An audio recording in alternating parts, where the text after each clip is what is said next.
Hello, hi!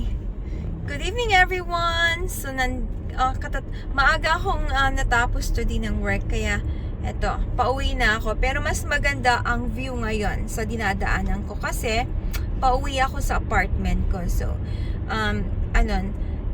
medyo malapit na ako sa kabihasnan na tinatawag.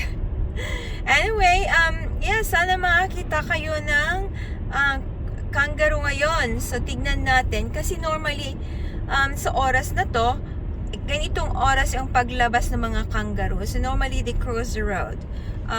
Ayun. So, minsan, nag-aabang lang dito sa gilid-gilid.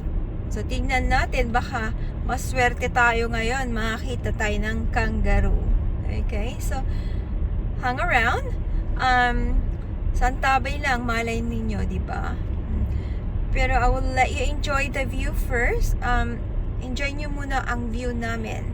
Kisa ngayon parang nasa Santa Fe lang ako, di ba? Yung zigzag ang kuwang ko ngayon. Dito ako sa mataas.